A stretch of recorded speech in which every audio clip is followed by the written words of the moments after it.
عروس المطائف، عروس المصائف.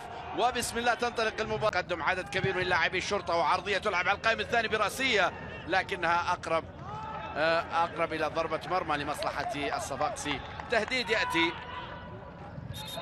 يأتي من خلال اللقطة الأخيرة في محاولة هجومية وسقوط، واللعب مستمر ومحاولة استخدام المهارة موجودة، العرضية موجودة. الله أجمل لقطات المباراة جاءت باستعراض عالي جدا للمهارة الفردية، وعرضية كانت متقنة، ورأسية كادت أن تصل من خلالها الكرة للشباك.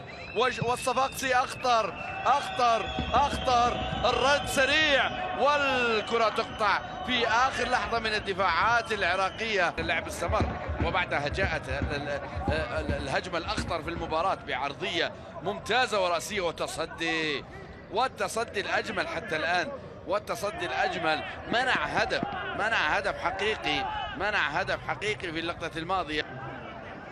كان لديه بطاقة في الشوط الأول، والآن تحصل على بطاقة صفراء ثانية في بداية الشوط الثاني. وشوف هذه الإعادة لقطة ممكن يكون فيها حديث،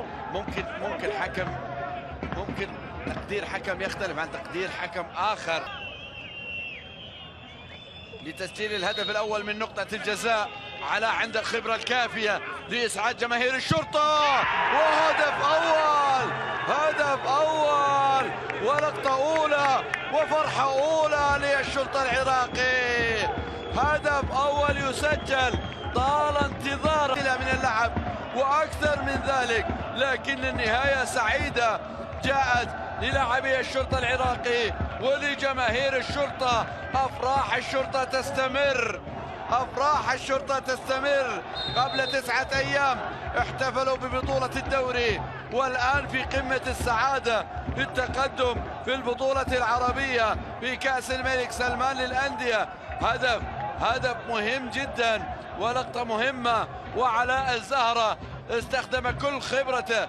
سينسى مسألة النقص العددي، لأنه خلاص الثواني الأخيرة المتبقية ما فيها مجال، إما التعادل.